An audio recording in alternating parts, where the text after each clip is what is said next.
There is a $4 powder sitting in your kitchen cabinet right now that kills roof moss better than any product a contractor will ever sell you. The Amish in Lancaster County have been using it since 1910. Every single roof in their community is still on its first deck. You know what it is, you know what it means, and the quote the roofer gave you last spring to deal with it was somewhere between $900 and $3,000. Now drive 2 hours west into Lancaster County, Pennsylvania. Look up at any Amish farmhouse built before your grandfather was born. Not a single green patch, not one black streak, not a lifted shingle anywhere. And they have never once called a roofing contractor. The first time I walked through a farm near Gordonville, I stood in the driveway for a full 10 minutes just staring up at that roof. The wood underneath was from 1911. The surface looked cleaner than my 4-year-old asphalt shingles back home in Ohio, and the old man standing next to me smiled and told me it cost him about $1 a year to keep it that way. What he showed me that afternoon came from a county extension document buried since 1948, a powder sitting in almost every American kitchen right now, and a $76 billion roofing industry has spent 3 generations making sure you never connect the two. If you already own your home, this matters more to you than to anyone building new. Stay with me, because what happened in Holmes County in the 1950s is the reason your roof is rotting today. I want you to understand something about moss before we go any further. Moss is not dirt. Moss is not a stain. Moss is a living plant, and it is eating your house right now.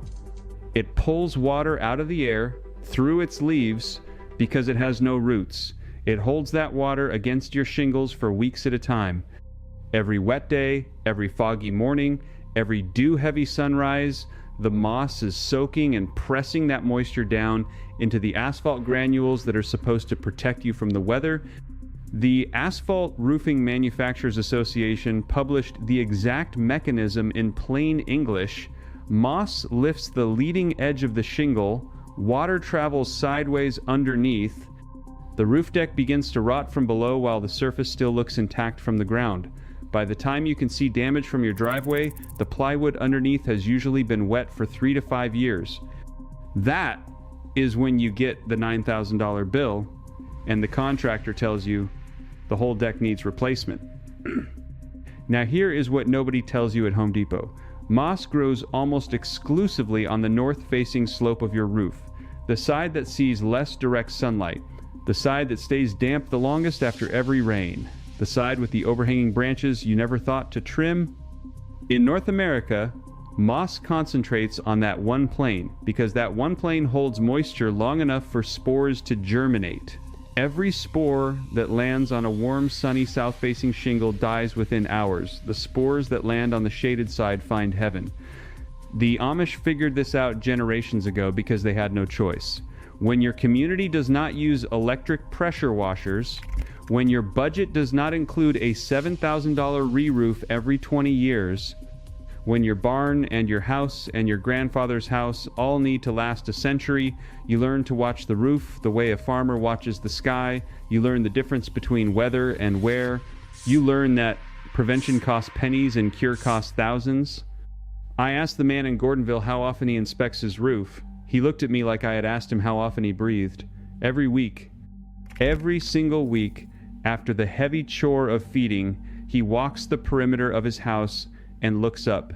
Not for shingles, not for leaks. He is looking for one thing, the first hint of green on the north side, because once he sees it, he knows exactly what to do and he knows the cost will be under $5. That is the part that breaks people. The average American homeowner spends between $12,000 and $18,000 on their first roof replacement, then $8,000 to $12,000 on the second one. Then they wonder why their house costs so much to own. The Amish family in the next township over has paid zero to their roof in 6 decades. Not because they built it differently, because they maintained it differently. And the maintenance they use was documented in a 1948 county extension bulletin that somehow disappeared from every public library reading list by 1962. I need you to understand who decided you should not know this, because the moment you see the name attached to the decision, everything about the last 40 years of your homeownership will start to make sense. In the years right after World War II, American shingle manufacturers had a problem. Returning soldiers were buying homes faster than the industry could build them. Asphalt shingle production tripled between 1946 and 1955, but asphalt shingles had a dirty little secret that wood shake and slate did not have. They were food for moss. The porous granule surface held moisture. The organic matte core fed microbes. Every asphalt roof in a humid climate had a built-in expiration date, and that date was roughly 20 years shorter than the roofs their fathers grew up under. The industry had a choice: fix the product or hide the problem. They chose the second option. Starting in the mid-1950s, trade associations funded a quiet campaign to reframe moss as an inevitable consequence of weather rather than a preventable maintenance issue. Extension bulletins that recommended cheap prevention techniques were quietly removed from circulation. Roofing contractors were trained to sell replacement rather than treatment. And the homeowner was taught that a mossy roof meant a failed roof, when in reality a mossy roof meant nothing more than a neglected weekend. The Amish never received this messaging. They do not read industry magazines. They do not watch television commercials. They do not hire roofing contractors from Angie's List. They kept doing what their grandfathers did in 1910, which was what their grandfathers did in 1870, which was what German farmers in the Rhineland had been doing since the 1600s. They kept the moss off with materials they already owned, and their roofs kept lasting 80, 90, 120 years. Here is what the 1948 bulletin contained. A simple recipe: 9 parts plain baking soda to 1 part powdered borax. Dry application: sprinkle along the ridgeline of the roof on a dry day in early autumn. The next rainstorm carries the mild alkaline wash down across every shingle on the slope below. The pH shift is enough to kill every moss spore and algae cell on contact. It is not enough to harm the shingle, the gutter, the downspout, or the garden bed beneath. And because baking soda costs about $1 a pound and borax costs about $4 a box, the entire annual treatment for a standard American home comes in under $5. A Reddit homeowner thread from last spring confirmed it independently. Quote, "I can confirm that baking soda kills the moss on roofs, asphalt, and cement. The local companies around here spread it along the ridge and the rain does the rest." End quote. That was one homeowner in Oregon who stumbled onto what the Amish have known for 4 centuries. What the industry buried in 1955, what the Extension Office quietly stopped printing in 1962.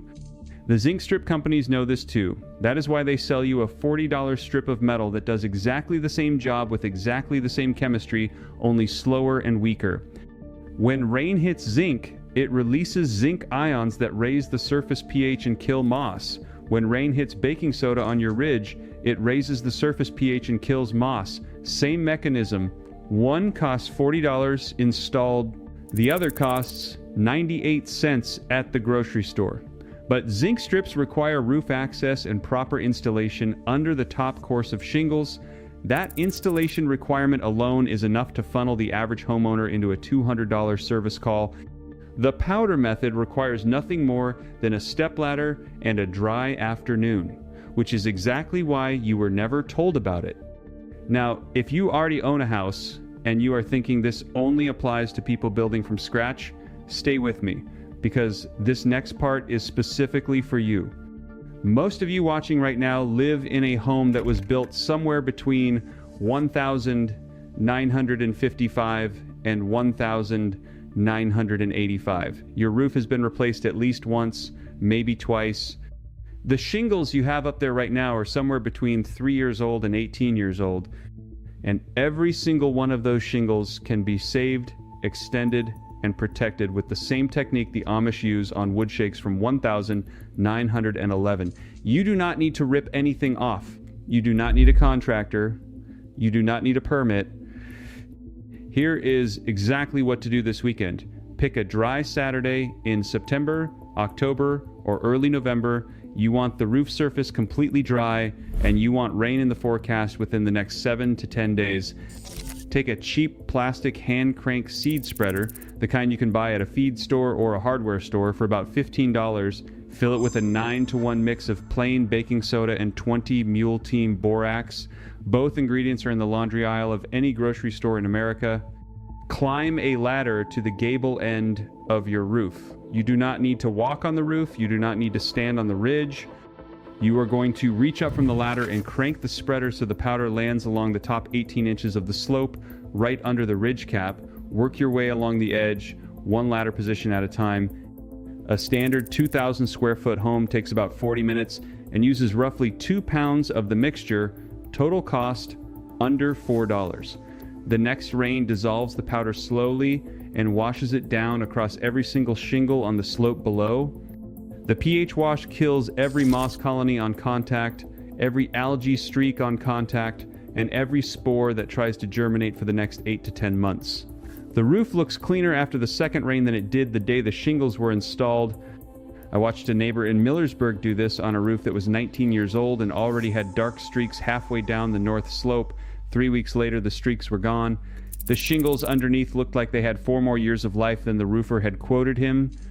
Do this once a year, every autumn, and you add between 10 and 20 years to the service life of your existing roof. Do the math on that. A roof replacement costs an average of $14,300 in 2024 money, according to the National Roofing Contractor data. If you delay that replacement by 12 years, you have personally recovered $14,000 by spending $48 over those same 12 years. That is a return of roughly 29,000% on a box of baking soda. And here's the part nobody talks about. Your shingles do not wear out from the top down, they wear out from the bottom up. The asphalt mat underneath the granules stays flexible and waterproof for decades, as long as moss and algae do not pull moisture down into it, and freeze-thaw cycles do not crack the mat. When you stop the moss, you stop the moisture retention. When you stop the moisture retention, you stop the freeze-thaw damage. When you stop the freeze-thaw damage, you keep the mat flexible, and a flexible asphalt mat can easily last 40 years instead of 20. This is why the Amish wood shake roofs from 1911 are still watertight in 2024. The wood was never allowed to stay wet long enough for fungus to establish. The fungus was never allowed to establish long enough for rot to begin. Every week, every season, every year, the owner walked the perimeter and looked up prevention, not cure, pennies, not thousands. The discipline of a farmer who knows the roof is not decoration. It is the single most important structural element keeping his family dry, warm, and alive through a Pennsylvania winter.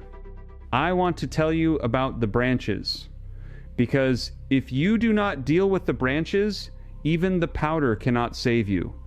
Every oak, maple, pine, or walnut tree within 30 feet of your house is dropping organic material on your roof every single day. Leaves in the fall, pollen in the spring, needles all winter, seed pods in the summer. That material settles into the grooves between your shingles.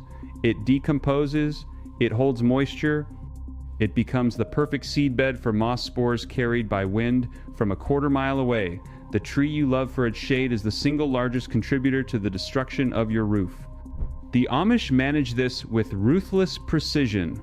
No tree branch is ever allowed to hang over a roof. Not one. The standard distance maintained in every old order community I have visited is a minimum of 10 feet of horizontal clearance between the nearest branch tip and the nearest point on the roof. If a tree grows into that zone, the tree is pruned. If the tree cannot be pruned without killing it, the tree is taken down. Not because the Amish dislike trees, because they understand that a single overhanging limb will cost them a roof deck replacement within 15 years, and a roof deck replacement means 300 man-hours of community labor they would rather spend on the next barn raising. The Oregon State University Extension Service published this exact principle in their moss control guidelines. Conifer branches shading a roof lead to moss problems. Remove or thin overhanging branches. Remove debris before rain. Keep the roof clean, Annual maintenance is essential to minimize moss growth. Those 4 sentences contain more practical value than every roofing contractor sales pitch you have heard in your life. And they were sitting on a Free State University website the whole time. I want to show you what this looks like in practice. Walk behind any Amish farmhouse and count the trees near the structure. You will find fruit trees in the orchard. You will find windbreak rows at the property line. You will not find a single shade tree within striking distance of the roof. The house sits in sunlight. The roof dries within 2 hours of every rainstorm. Moss cannot establish because moss cannot find enough consecutive damp hours to germinate a single spore. The geometry of the property is itself a moss prevention system. Now look at your own yard. That maple you planted 30 years ago because your wife wanted shade on the patio, those branches that now extend 6 feet past the gutter line, the pine on the north side that drops needles into the valley of your roof every November, every one of those is a moss subsidy, and you are paying the subsidy in the form of shortened shingle life and premature replacement quotes. Here is the weekend project that pairs with the powder treatment. Before you apply the baking soda and borax, spend one Saturday clearing every branch that hangs within 8 feet of your roof line. You do not have to remove the trees. You only have to remove the branches that overhang the roof. Use a pole saw from the ground when possible. Hire a local tree service for anything above 20 feet. The cost of pruning 15 branches is usually between $300 and $500. That one-time cost, combined with the annual $4 powder treatment, will outperform every $7,000 chemical treatment a roofing company will ever try to sell you. There is one more layer to this. Gutters. Clogged gutters back water up under the lowest course of shingles and create a permanent moisture zone along the eave. Moss loves that zone. Algae loves that zone. Wood rot loves that zone. The Amish clean their gutters twice a year, every year, without exception. Spring and late fall. 10 minutes per gutter run. No power tools. No contractors. Just a ladder and a gloved hand and a bucket. If you have not cleaned your gutters since the last presidential election, you have been funding the roofing industry whether you knew it or not. The combination of those 3 habits, no overhanging branches, clean gutters twice a year, and 1 autumn powder application, is the entire Amish roof maintenance system. That is it. There is no 4th step. There is no secret product. There is no proprietary solution. There is discipline, observation, and $4 of laundry powder. But I told you at the beginning there was one more thing. The finale, the piece that came out of the 1,948 extension document and was buried so thoroughly that even most Amish families under 40 have forgotten exactly where it came from. This is the part that changes everything. The document was titled Roof Moss Control in Humid Climates, and it was published by the Pennsylvania State College Extension Service in the spring of 1948, authored by an agricultural economist named Raymond Beachy.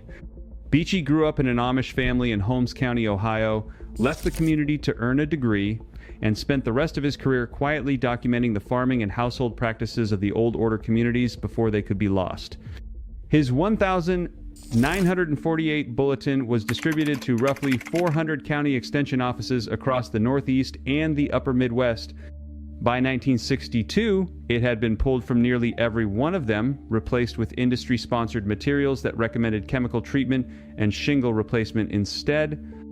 Beachy documented something that neither the Reddit homeowners nor the modern extension websites seem to remember.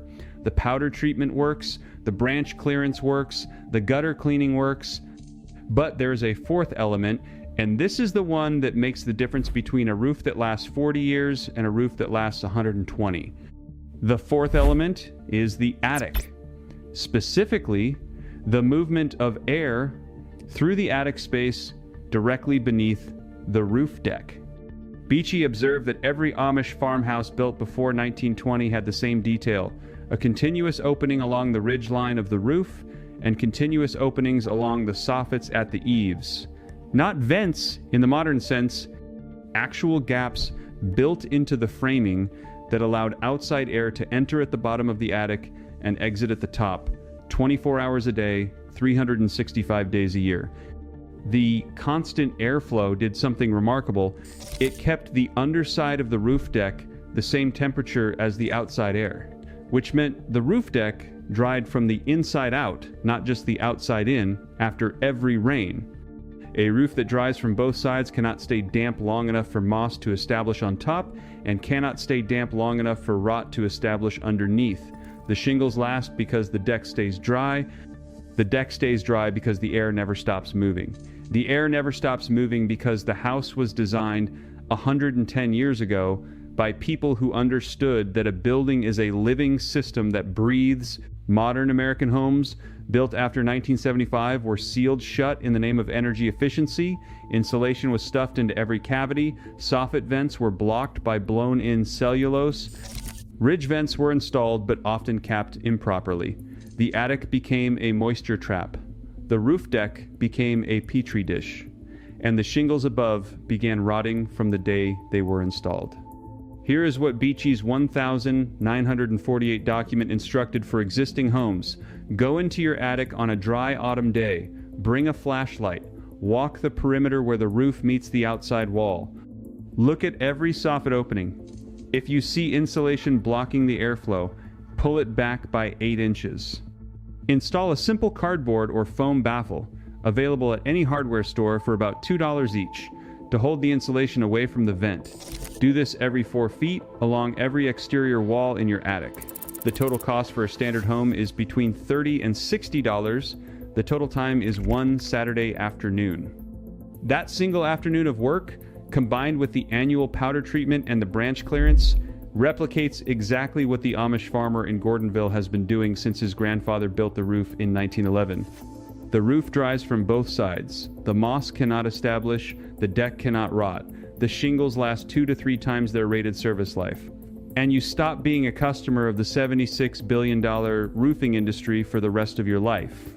This is what they buried. This is what Raymond Beachy wrote down in 1948, and what the trade associations spent the next 15 years scrubbing from every public record they could reach. Not because the technique was dangerous, because the technique was free. You just recovered something that was taken from you 3 generations ago. A $4 powder, a 10-foot rule, a cardboard baffle, and a Saturday afternoon.